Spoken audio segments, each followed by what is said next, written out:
Welcome to our journey through the complete history of Scotland, a land steeped in rich tradition, fierce battles, and captivating legends. From the ancient Picts and Celts to the rise of powerful clans and the relentless fight for independence, Scotland's story is one of resilience and passion. Join us as we explore the iconic reigns of kings and queens, the impact of Viking invasions, and the echoes of the Highland clearances right through to modern times. This is the tale of a nation that has shaped and been shaped by the tides of history, Scotland untamed and unforgettable.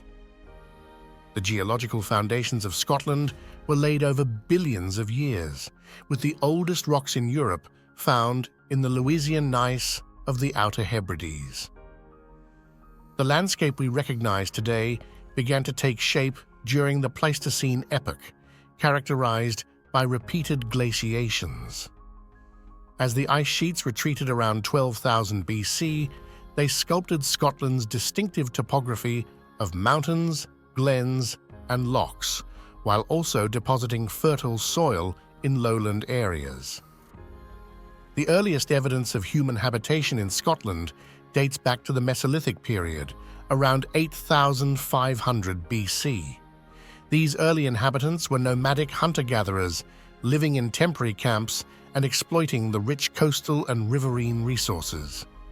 Archaeological sites such as Cramond near Edinburgh have yielded flint tools and evidence of seasonal occupation, providing insights into the lifestyles of these early Scots.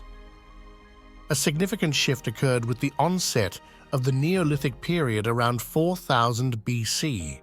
This era saw the introduction of agriculture and animal husbandry, fundamentally altering the relationship between humans and their environment. The construction of monumental stone structures became a hallmark of this period. Notable examples include the chambered cairns of Maeshowe in Orkney and the stone circles of Callanish in the Outer Hebrides. These structures not only serve as testament to the engineering skills of Neolithic Scots, but also provide valuable insights into their social organization and spiritual beliefs. The Bronze Age, beginning around 2500 BC, brought further technological advancements. The introduction of metalworking led to the production of sophisticated tools and weapons. This period also saw the emergence of more complex social hierarchies, as evidenced by the construction of roundhouses and the appearance of high-status burials. The Kilmartin Glen in Argyll, with its concentration of Bronze Age monuments, exemplifies the rich archaeological heritage of this era. The Iron Age, commencing around 700 BC, heralded the arrival of Celtic-speaking peoples to Scotland. This period saw the development of a distinctive material culture, characterized by intricate metalwork and jewelry. The construction of hill forts, such as Traprain Law in East Lothian, reflects the increasing need for defensive settlements in a time of intertribal warfare. The social structure was primarily tribal, with power concentrated among local chieftains or kings. The emergence of a warrior elite is evidenced by finds such as the Tor's pony cap and horns, a ceremonial headpiece that combines practical defense with ritual significance. The Roman incursion into Britain in 43 AD marked a turning point in Scottish history, despite the limited direct control exercised by Rome over the region. The Romans' first major campaign into Scotland occurred in 79 AD under Gnaeus Julius Agricola, culminating in the Battle of Mons Graupius in 83 AD. Although the Romans claimed victory, they were unable to consolidate control over the region. The construction of Hadrian's Wall in 122 AD effectively delineated the northernmost frontier of the Roman Empire, separating the Romanized Britons from the unconquered northern tribes, whom they termed Caledonians. The Antonine Wall, built further north between the Firth of Forth and the Firth of Clyde in 142 AD, represented a short-lived attempt to extend Roman control. However, it was abandoned by 162 AD, and Hadrian's Wall once again became the de facto border. Despite the lack of direct rule, Roman influence on Scotland was significant. Trade brought Roman goods and cultural influences to indigenous communities, while military encounters spurred technological and tactical innovations among the northern tribes. The post-Roman period, often referred to as the Dark Ages, saw the emergence of several distinct kingdoms in Scotland. The Gaelic kingdom of Dalriata emerged in the west, centered on Argyll but with connections to Ireland.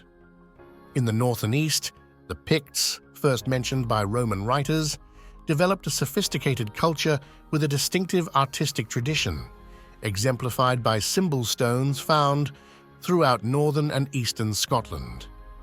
The Brythonic kingdom of Strathclyde in the southwest represented a continuation of the Celtic-speaking peoples who had inhabited much of Britain before the Anglo-Saxon invasions. This period also witnessed the gradual Christianization of Scotland. The traditional narrative credits St. Columba with bringing Christianity to Scotland in 563 AD, establishing a monastery on Iona that became a center of learning and missionary activity. However, archaeological evidence suggests that Christianity had already begun to spread in southern Scotland, possibly due to contact with the Roman world. The Pictish king Bride is said to have been converted by Columba, marking the beginning of the decline of indigenous pagan beliefs. The 7th and 8th centuries saw increasing competition between these various kingdoms, as well as with the Anglo-Saxon kingdom of Northumbria, which at times extended its control into southern Scotland. This period of conflict and consolidation culminated in the reign of Kenneth MacAlpin, who ascended to the Pictish throne in 843 AD, effectively uniting the Gaels and Picts. This event is traditionally viewed as the birth of the Kingdom of Scotland, although it's important to note that the process of national unification was gradual and complex, extending well beyond this symbolic date. The formation of Scotland was thus a long and multifaceted process involving diverse peoples, cultures, and influences. From the earliest hunter-gatherers to the complex societies of the Iron Age, and from Roman incursions to the emergence of Christian kingdoms, each era contributed to the rich tapestry of Scottish identity. The unification under Kenneth MacAlpin marks not an end point, but rather the beginning of a new chapter in the ongoing story of Scotland's development as a nation. Chapter 2. The Medieval Kingdom, 843–1371. The early medieval period in Scotland, following the unification under Kenneth MacAlpin, was characterized by ongoing state formation, external threats, and the gradual development of institutions that would define the Scottish kingdom. This era saw Scotland emerge as a recognizable political entity, albeit one that faced significant challenges both internally and externally. The reign of Kenneth MacAlpin, 843–858, and his immediate successors was focused on consolidating control over the diverse peoples and regions that comprised the new kingdom. This process was far from smooth, with recurring challenges from rival claimants and powerful regional lords. The royal centre of power shifted between Fortifiat in Perthshire and Scone, which became the traditional coronation site for Scottish kings. One of the most significant external threats during this period came from Norse invaders. Viking raids, which had begun in the late 8th century, intensified in the 9th and 10th centuries. The Northern Isles of Orkney and Shetland came under direct Norse control, while the Western Isles experienced a complex blend of Gaelic and Norse culture. The Norsemen also established control over Caithness and Sutherland on the mainland. This Norse presence would have a lasting impact on Scottish culture, language, and place names, particularly in the northern and western regions. The reign of Malcolm II, 1005 to 1034, marked a significant step in the territorial consolidation of the kingdom. His victory at the Battle of Carham in 1018 brought the Lothians, previously under Northumbrian control, into the Scottish realm, establishing the River Tweed as the southern border of the kingdom. This expansion southward would have profound implications for the cultural and political development of Scotland. The ascension of Malcolm III, 1058 to 1093, known as Canmore, Great Chief, marked the beginning of a new dynasty and a period of increased interaction with Anglo-Norman culture. Malcolm's marriage to Margaret, a Saxon princess, brought refugees from the Norman conquest of England to the Scottish court, including Margaret's brother Edgar Atheling. Queen Margaret was a significant figure in her own right, promoting ecclesiastical reform and founding Dunfermline Abbey. The reigns of Margaret's sons, particularly David Burazon, 1124 to 1153, saw the introduction of feudalism to Scotland. David, who had spent time at the English court, invited Anglo-Norman nobles to Scotland, granting them lands in exchange for military service.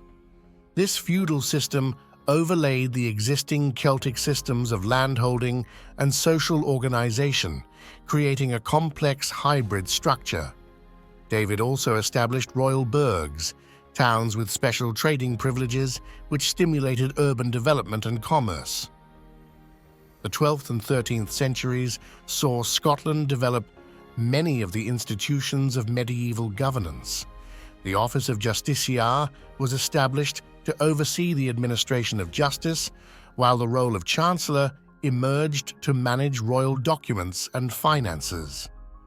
The Scottish Parliament, first recorded in 1235, evolved from the King's Council, gradually including representatives of the burghs and lesser nobility alongside the great magnates and clergy. This period also saw significant ecclesiastical developments. The dominance of the Celtic Church gave way to a more Roman-oriented structure, with the establishment of territorial dioceses and parishes. Monasticism flourished, with the foundation of houses belonging to international orders such as the Benedictines, Cistercians, and Augustinians. These monasteries played a crucial role in the economic and cultural life of medieval Scotland. Relations with England were a constant concern for Scottish monarchs during this period. The Treaty of Falaise in 1174 saw William the Lion accept Henry II of England as his feudal superior in exchange for release from captivity. This subordinate status was rescinded by Richard Wheaton in 1189 in return for a large payment, an early example of Scotland's ability to use financial diplomacy to maintain its independence. The succession crisis following the death of Alexander III in 1286 brought this period of relative stability to an abrupt end. Alexander's only surviving heir, his granddaughter Margaret, Maid of Norway, died en route to Scotland in 1290. The resulting interregnum, known as the Great Cause, saw 13 competitors claim the throne. The two strongest claimants, John Balliol and Robert Bruce, both had blood ties to the royal line through David Buttresse. Edward the Rehynwerns of England was invited to arbitrate the dispute, a decision that would have far-reaching consequences. Edward chose John Balliol as king, but used the opportunity to assert his feudal overlordship of Scotland. Balliol's subsequent defiance of Edward led to the English invasion of 1296, initiating the Wars of Scottish Independence. The Wars of Independence, 1296 to 1328, were a defining period in Scottish history, fostering a strong sense of national identity in opposition to English domination. William Wallace emerged as a leader of the resistance following the Battle of Stirling Bridge in 1297. Despite his eventual defeat and execution, Wallace became a powerful symbol of Scottish nationalism. Robert the Bruce, who had initially accepted Edward's overlordship, emerged as the leader of the Scottish cause following his coronation in 1306. After years of guerrilla warfare, Bruce secured a decisive victory over Edward II at the Battle of Bannockburn in 1314. This battle is often seen as a turning point, although it would be another 14 years before Scottish independence was formally recognised by England. The Declaration of Arbroath in 1320, a letter to Pope John XI asserting Scotland's independence, is one of the most famous documents in Scottish history. It articulates a sophisticated concept of nationhood and limited monarchy, ideas that would resonate throughout subsequent centuries.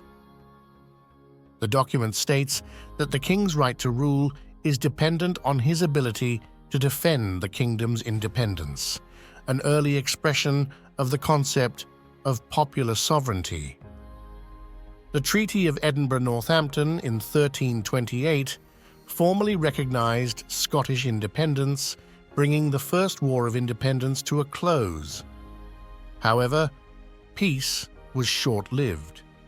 The death of Robert the Bruce in 1329 and the accession of his young son David II led to renewed conflict. Edward Balliol, son of John, invaded Scotland with English support in 1332, initiating the Second War of Independence. This conflict saw periods of Balliol's rule interspersed with the rule of David II and his lieutenants. The chapter concludes with the return of David II from exile in France in 1341 and his eventual capture by the English at the Battle of Neville's Cross in 1346. Upon David's death without issue in 1371, the crown passed to Robert II, the first monarch of the House of Stuart. This dynasty would go on to rule Scotland for the next 3 centuries, profoundly shaping the nation's history. The period from 843 to 1371 thus saw Scotland emerge as a recognizable kingdom with defined borders, developing institutions and a strong sense of national identity forged in opposition to English dominance. However, the challenges of internal division and external threat that had characterized much of this period would continue to shape Scottish history in the centuries to come.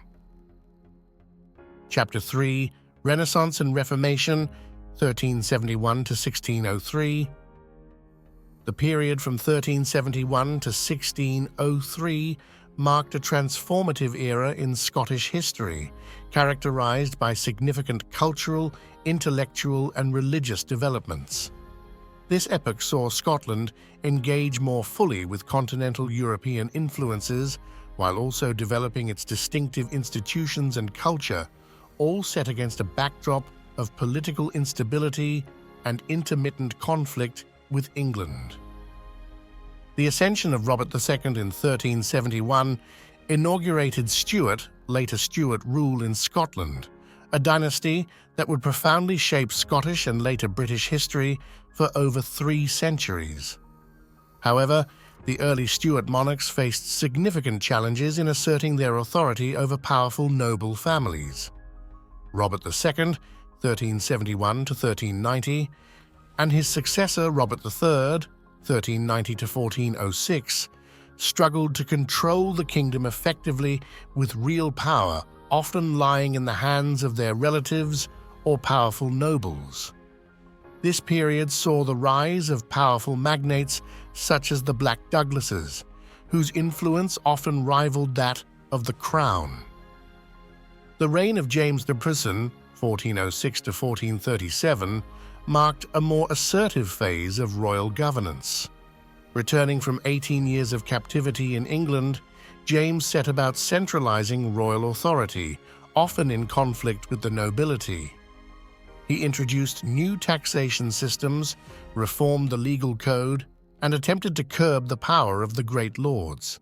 However, his ambitious program of reform ultimately led to his assassination in 1437, a stark reminder of the dangers faced by Scottish monarchs who challenged aristocratic power too directly. The long minority of James II, 1437 to 1460, saw a return to factional conflict among the nobility, with Sir Alexander Livingston and Sir William Crichton vying for control of the young king.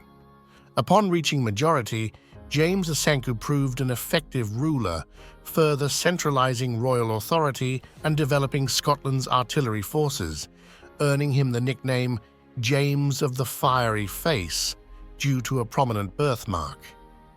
His reign saw the destruction of the Black Douglas family, marking a significant shift in the balance of power between the crown and nobility.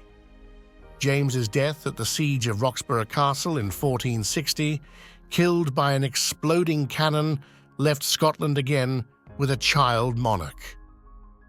The reign of James III, 1460 to 1488, was particularly turbulent. His artistic interests and reliance on low-born favorites alienated much of the nobility. Conflict with his brother Alexander, Duke of Albany, who twice attempted to seize the throne with English support, destabilized the realm.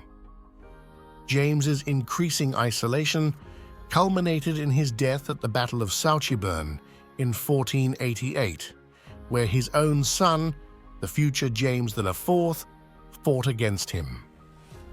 James IV, 1488 to 1513, presided over a more stable and prosperous kingdom. His reign is often seen as a high point of Stuart monarchy, with James effectively balancing noble factions, modernizing the government, and fostering Scotland's international relations. He suppressed the Lord of the Isles, bringing the Hebrides under more direct royal control. James's marriage to Margaret Tudor, daughter of Henry VII of England, in 1503, the Treaty of Perpetual Peace, would later provide the basis for the Union of the Crowns in 1603. However, his invasion of England in support of France ended in disaster at Flodden in 1513, where James and much of Scotland's nobility perished. This period saw significant developments in Scottish culture and learning, often characterized as a distinctively Scottish Renaissance. The founding of St. Andrew's University in 1413 by Bishop Henry Wardlaw, followed by Glasgow, 1451, and Aberdeen, 1495 universities, contributed to a flourishing intellectual climate. These institutions, modeled on continental examples, helped to train an educated elite and to disseminate humanist ideas. Scottish scholars increasingly engaged with Renaissance humanism, with figures such as Hector Bose and John Mayer gaining international reputations. In literature, this era saw the flourishing of Scots as a literary language. The Macars, court poets, such as Robert Henryson, William Dunbar, and Gavin Douglas, produced works that combined native traditions with classical learning. Henryson's moralistic fables and his poignant testament of crusade, Dunbar's satirical poems like the Treatise of the Tuath Mariat Weman and the Wedo, and Douglas's translation of Virgil's Aeneid into Scots exemplify the sophistication of late medieval Scottish literature. The court of James IV was particularly noted for its patronage of the arts and learning, earning comparisons with contemporary Renaissance courts in Europe. The 16th century brought religious upheaval in the form of the Protestant Reformation. Early reformers such as Patrick Hamilton, influenced by Lutheran ideas, were executed for heresy. Hamilton's martyrdom at St. Andrews in 1528 only served to spread reformist ideas further. George Wishart, another influential reformer, was burned at the stake in 1546, an event that radicalized his follower John Knox. The Reformation in Scotland gained momentum in the 1550s under the leadership of Knox, who had spent time in Geneva and was influenced by Calvinist theology. The formation of the Lords of the Congregation, a group of Protestant nobles, in 1557 marked a significant step towards religious reform. The death of Mary of Guise, regent for her daughter Mary, Queen of Scots, in 1560 removed a major obstacle to reform. The year 1560 marked a turning point, with the Scottish Reformation Parliament rejecting papal authority and adopting a Protestant confession of faith. This represented a decisive break with the Catholic Church and aligned Scotland more closely with Protestant England than Catholic France, Scotland's traditional ally. The new Kirk, Church of Scotland, adopted a Presbyterian structure, rejecting the hierarchical episcopacy of the Catholic Church. The First Book of Discipline, drawn up by Knox and others, set out a radical program for the organization of the new church and society, including plans for a national system of education. The reign of Mary, Queen of Scots, 1542 to 1567, was a period of intense political and religious conflict. Coming to the throne as an infant, Mary spent her youth in France, returning to Scotland in 1561 as a young widow. Her Catholic faith and her claim to the English throne made her a focal point for religious and political tensions. Mary's attempt to balance Catholic and Protestant factions ultimately failed. Her marriage to her cousin Lord Darnley in 1565 alienated her half-brother, the Earl of Moray, leading to the Chaseabout raid. The murder of Darnley in 1567, followed by Mary's marriage to the Earl of Bothwell, widely believed to be Darnley's murderer, led to her forced abdication. The long minority of James VI, 1567 to 1625, saw Scotland governed by a series of regents, including Moray, the Earl of Lennox, the Earl of Mar, and the Earl of Morton. This period was marked by continued religious tensions and noble factions vying for control. The Marian Civil War between supporters of Mary and those of the infant James lasted until 1573. The young king's kidnapping in the Ruthven Raid of 1582 highlighted the precarious nature of royal authority. James VI's assumption of personal rule in the mid-1580s marked a new phase in Scottish governance. Intelligent and learned, James sought to assert royal authority over both the Kirk and the nobility. His treatise, The True Law of Free Monarchies, 1598, articulated a theory of divine right monarchy, while his Basilican Doron, 1599, set out his views on kingship.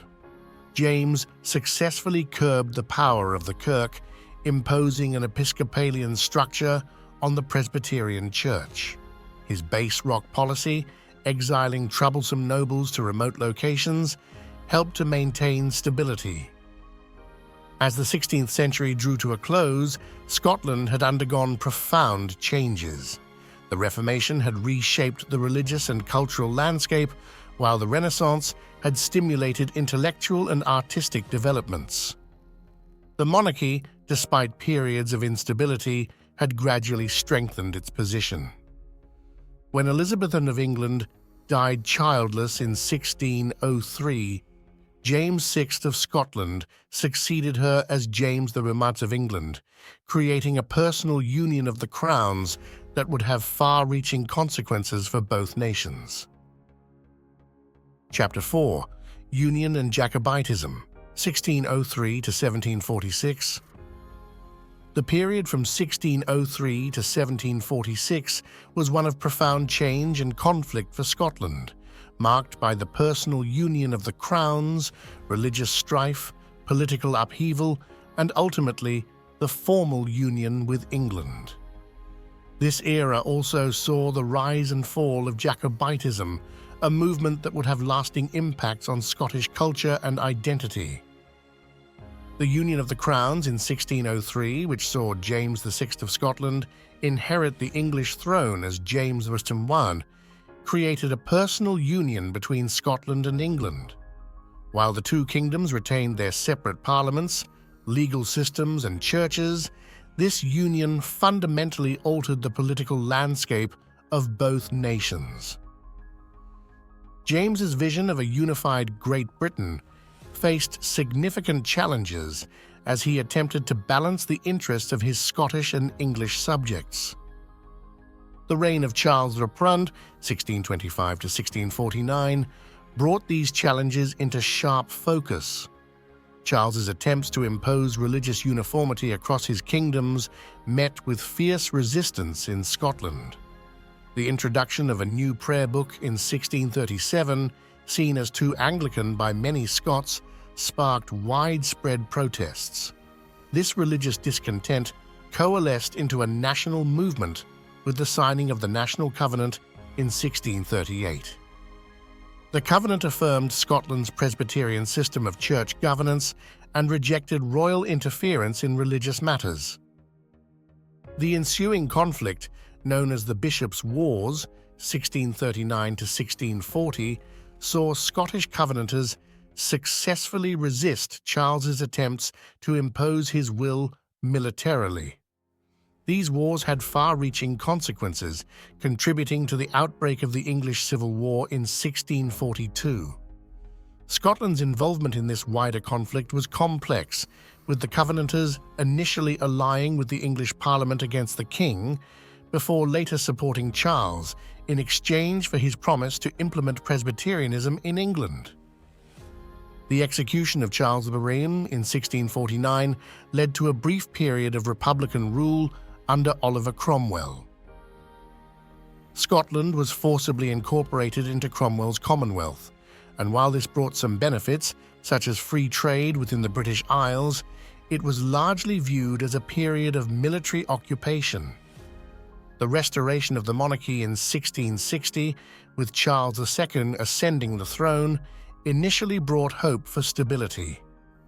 However, religious tensions persisted, particularly in the southwest of Scotland, where strict Presbyterians, known as Covenanters, faced severe persecution for their refusal to acknowledge royal supremacy in church matters. The accession of James VII of Scotland, James II of England, in 1685 heightened these tensions. James's Catholicism alarmed many Protestants, leading to the Glorious Revolution of 1688 to 89. This event saw James deposed in favor of his Protestant daughter, Mary, and her husband, William of Orange. In Scotland, this transition was more contested than in England, with significant support remaining for James, particularly in the Highlands and Northeast. The aftermath of the Glorious Revolution brought significant changes to Scotland's governance. The re-establishment of Presbyterianism as the national church settled one long-standing source of conflict. However, new challenges emerged, particularly in the economic sphere. Scotland's economy struggled in the 1690s, facing harvest failures and the collapse of the ambitious Darien scheme, an ill-fated attempt to establish a Scottish colony in Panama. These economic pressures, combined with political maneuvering by both Scottish and English elites, led to the negotiation of the Acts of Union. Passed in 1707, these acts dissolved the separate Scottish and English parliaments, replacing them with a single Parliament of Great Britain. The union was controversial in Scotland, met with widespread popular opposition and riots in several cities. However, it offered potential economic benefits, including access to England's colonial markets, which proved attractive to many in the Scottish merchant class. The Union's early years were marked by tension and adjustment. The imposition of new taxes, particularly the malt tax, caused resentment. Many Scots felt that promises of economic benefit were slow to materialize. These frustrations contributed to the rise of Jacobitism, a movement supporting the return of the exiled Stuart dynasty. The first major Jacobite rising occurred in 1715, led by the Earl of Mar in support of James Francis Edward Stuart, the Old Pretender. Despite initial successes, particularly in the northeastern Highlands, the rising ultimately failed due to poor leadership and lack of coordinated support from overseas. A smaller rising in 1719, supported by Spain, was quickly defeated. The most significant Jacobite challenge came in 1745 and 46, led by Charles Edward Stuart, Bonnie Prince Charlie, son of the Old Pretender. Landing in the Hebrides with minimal support, Charles managed to rally significant forces in the Highlands. The Jacobite army achieved remarkable success, advancing into England as far as Derby before retreating due to limited English support and the approach of government forces. The conflict culminated in the Battle of Culloden on the 16th of April 1746, where the Jacobite army was decisively defeated by government forces led by the Duke of Cumberland.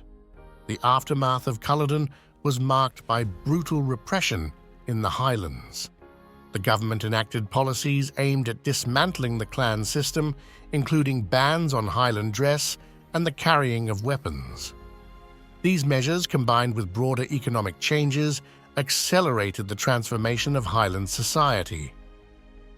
The failure of the 45 Rising effectively ended Jacobitism as a serious political movement, though it would continue to exert a powerful influence on Scottish culture and Romanticism. More broadly, the defeat of the Jacobites removed the last major challenge to the Hanoverian monarchy and the parliamentary system established in 1688–1689. In the decades following Culloden, Scotland experienced significant social and economic changes. The Highland clearances, which saw the mass eviction of tenants to make way for sheep farming, began in earnest. Meanwhile, the lowlands saw the beginnings of industrialization and agricultural improvement. These changes laid the groundwork for Scotland's emergence as a centre of the Industrial Revolution in the following century. This period from 1603 to 1746 thus represents a crucial transition in Scottish history. It saw Scotland move from an independent kingdom to part of a larger British state, a process that was neither smooth nor uncontested. The religious and political conflicts of this era, particularly the Covenanting movement and Jacobitism, would have lasting impacts on Scottish identity and culture. At the same time, the Union of 1707, despite its controversies, set the stage for Scotland's later economic transformation and global influence during the Age of Empire. Chapter 5: Enlightenment and Industrialization, 1746 to 1914. The period from 1746 to 1914 was transformative for Scotland, encompassing the intellectual flowering of the Scottish Enlightenment, rapid industrialization, and significant social and economic changes. This era saw Scotland emerge as a major centre of philosophy, science, and industry, while also grappling with the challenges of modernisation and its role within the broader British Empire. The Scottish Enlightenment, generally considered to span the mid-18th to early 19th centuries, represented an extraordinary burst of intellectual and scientific accomplishment. This movement was characterized by a spirit of rational inquiry, empiricism, and a belief in progress. Key figures of the Scottish Enlightenment included philosophers such as David Hume, whose skeptical approach to knowledge challenged prevailing assumptions, and Adam Smith, whose The Wealth of Nations, 1776, laid the foundations for modern economic theory. In the sciences, James Hutton's work in geology proposed the theory of uniformitarianism, revolutionizing understanding of the Earth's age and formation. Joseph Black's research in chemistry led to the discovery of carbon dioxide and latent heat. James Watt's improvements to the steam engine had far-reaching implications for industrialization. The Scottish Enlightenment also made significant contributions to other fields, including sociology, Adam Ferguson, history, William Robertson, and literature, Robert Burns. This intellectual ferment was supported by Scotland's well-developed university system, particularly the universities of Glasgow, Edinburgh, and Aberdeen. These institutions fostered a culture of interdisciplinary exchange and debate, often through societies and clubs such as the Select Society in Edinburgh. The Scottish education system, which was more accessible and comprehensive than its English counterpart, played a crucial role in disseminating Enlightenment ideas. Concurrent with these intellectual developments, Scotland underwent a process of rapid economic transformation. Agriculture saw significant changes with the implementation of new techniques and technologies leading to increased productivity. The lowlands, in particular, experienced an agricultural revolution characterized by enclosure of common lands, crop rotation, and improved breeding methods for livestock. However, these agricultural improvements also led to social upheaval, most notably in the form of the Highland clearances. This process, which began in the mid-18th century and continued into the 19th, involved the forced eviction of tenants from traditional landholdings, particularly in the Highlands and Islands.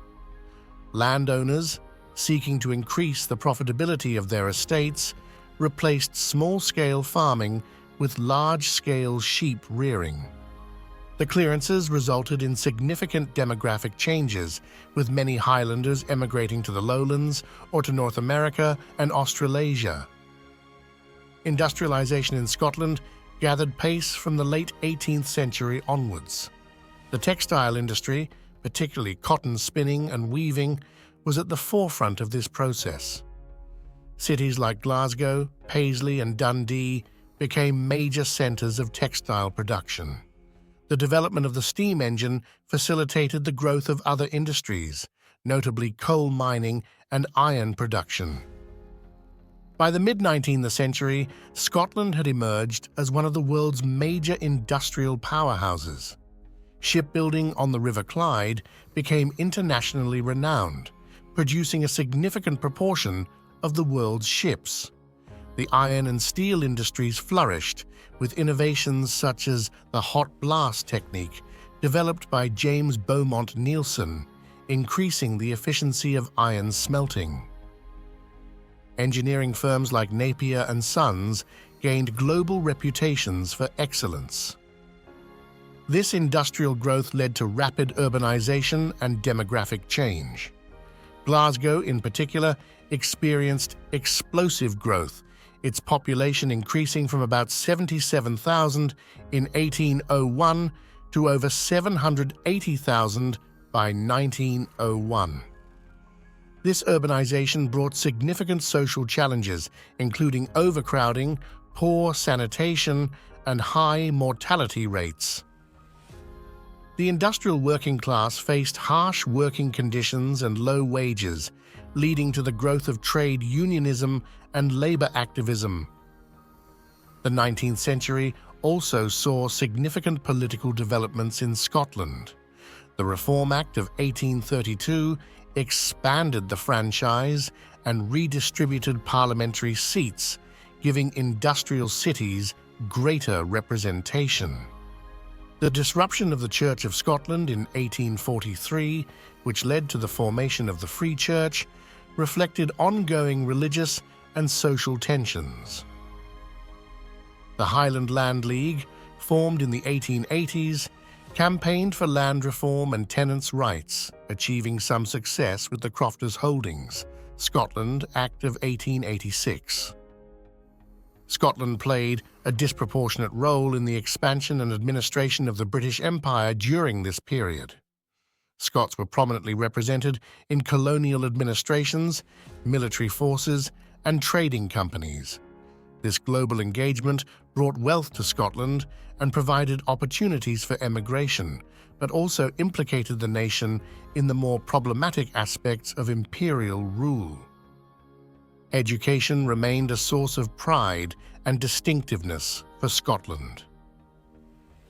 The Education Scotland Act of 1872 established a system of universal elementary education, building on a tradition of parish schools. Scottish universities maintained their reputation for excellence, particularly in medicine, science, and engineering. Culturally, this period saw both continuity and change. The Romantic movement, exemplified by the works of Sir Walter Scott, popularized a particular vision of Scotland's past, especially Highland culture. This tartanry became an important aspect of Scottish identity both at home and abroad. At the same time, distinctively Scottish artistic and literary movements emerged, such as the Glasgow School of Artists in the late 19th century. As the 19th century drew to a close, Scotland faced both opportunities and challenges. Its industrial strength and intellectual achievements had secured it a prominent place within the United Kingdom and the broader empire. However, the over-reliance on heavy industry would prove problematic in the coming century. Social issues, including poverty, health inequalities, and sectarian tensions, particularly in the industrial West, remained significant concerns. The period from 1746 to 1914 thus represents a time of remarkable transformation for Scotland. The intellectual achievements of the Enlightenment, the economic revolution brought by industrialization, and the social changes accompanying these developments profoundly reshaped Scottish society. This era laid the foundations for modern Scotland, while also generating tensions and inequalities that would continue to resonate in the 20th century and beyond. Chapter 6. Modern Scotland, 1914 to today. The period from 1914 to the present has been one of profound change for Scotland, encompassing 2 world wars, the decline of traditional industries, the discovery of North Sea oil, political devolution, and ongoing debates about national identity and independence. Throughout these tumultuous decades, Scotland has grappled with its place within the United Kingdom, Europe, and the global community. World War I had a significant impact on Scotland. The nation contributed disproportionately to the British war effort, with around 690,000 Scots serving in the armed forces out of a population of 4.8 million. The human cost was immense, with an estimated 100,000 Scottish fatalities. The war also accelerated industrial production, particularly in shipbuilding and munitions. But the economic boom was short-lived. The interwar years brought significant challenges. The global economic downturn following the 1929 Wall Street crash hit Scotland's heavy industries particularly hard. Unemployment soared, reaching 25% to 30% in some areas. The shipyards of the Clyde, once the world's premier shipbuilding center, faced severe contraction. This economic distress contributed to political radicalization, with the growth of the labor movement and, to a lesser extent, communist influence, particularly in Glasgow and the industrial belt. World War II again saw Scotland play a crucial role.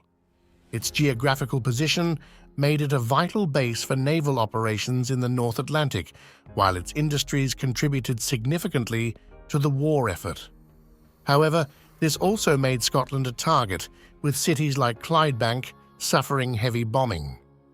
The post-war years brought significant social changes, including the establishment of the welfare state and the nationalisation of key industries under Clement Attlee's Labour government. The 1950s and 1960s saw efforts to diversify Scotland's economy. New industries, including car manufacturing and electronics, were attracted through regional development policies. However, traditional industries continued to decline. The shipyards faced increasing competition from abroad, while the coal mining industry contracted sharply. This period also saw significant urban redevelopment, with the clearance of inner-city slums and the construction of new towns like East Kilbride and Cumbernauld. And the discovery of North Sea oil in the 1970s had profound implications for Scotland.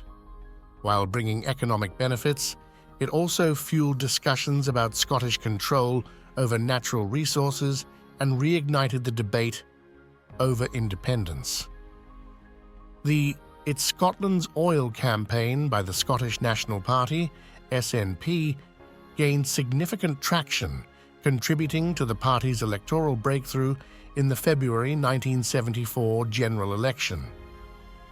The latter half of the 20th century saw a shift in Scotland's economic base. Traditional heavy industries continued to decline, with the closure of the last deep coal mine in 2002 symbolizing the end of an era. In their place, the service sector grew, particularly in areas such as finance, tourism, and the creative industries. Edinburgh reinforced its position as a financial centre, while Glasgow successfully reinvented itself as a cultural and retail hub. Politically, the period since 1914 has seen significant changes in Scotland's governance and its relationship with the rest of the United Kingdom. The establishment of the Scottish Office in 1885 had created a distinctive administrative structure for Scotland within the UK government. However, from the 1960s onwards, there were growing calls for greater Scottish autonomy. The first devolution referendum in 1979, which required 40% of the total electorate to vote in favour, failed to meet this threshold despite a narrow majority of those voting supporting devolution. The subsequent Conservative governments under Margaret Thatcher and John Major were perceived by many Scots as unsympathetic to Scottish interests, fueling support for devolution and independence. The election of a Labour government in 1997 led to a second devolution referendum, which passed with a clear majority. The Scotland Act 1998 established the Scottish Parliament, which convened in 1999 with control over a range of domestic policy areas, including health, education, justice, rural affairs, and transport. This marked a significant change in Scotland's governance, allowing for policy divergence from the rest of the UK in key areas. The early years of devolution saw coalition governments between Labour and the Liberal Democrats. However, in 2007, the SNP formed a minority government, followed by a majority government in 2011. This electoral success allowed the SNP to push for an independence referendum, which was held in September 2014. The referendum saw a high turnout of 84.6%, with 55.3% voting against independence and 44.7% in favour. Despite the referendum result, the constitutional question remains at the forefront of Scottish politics. The 2016 Brexit referendum, in which Scotland voted decisively to remain in the EU while the UK as a whole voted to leave, has reignited debates about Scotland's constitutional future. The SNP government has called for a second independence referendum, arguing that Brexit represents a material change in circumstances. Culturally, modern Scotland has seen both a reaffirmation of traditional elements of Scottish identity and the emergence of new, diverse expressions of Scottishness. The Renaissance in Scottish literature, exemplified by writers such as Alistair Gray, Irvine Welsh, and Ali Smith, has explored themes of Scottish identity in a globalized world. Scottish film and television have gained international recognition, while Scottish popular music has had a significant global impact. Scotland has also become more diverse, with growing Asian and Eastern European communities contributing to a multicultural society. This has led to debates about the nature of Scottish identity in the 21st century. At the same time, traditional aspects of Scottish culture, from Highland games to Burns Night celebrations, continue to play an important role both within Scotland and as exports to the Scottish diaspora worldwide.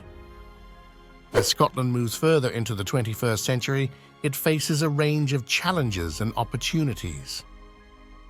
The ongoing constitutional debate reflects broader questions about identity, governance, and Scotland's place in the world. Economic challenges persist, particularly in addressing regional inequalities and transitioning to a low-carbon economy. The COVID-19 pandemic has highlighted both the strengths and weaknesses of devolved governance, while also accelerating changes in areas such as remote working and digital connectivity. Yet Scotland also has significant strength to draw upon.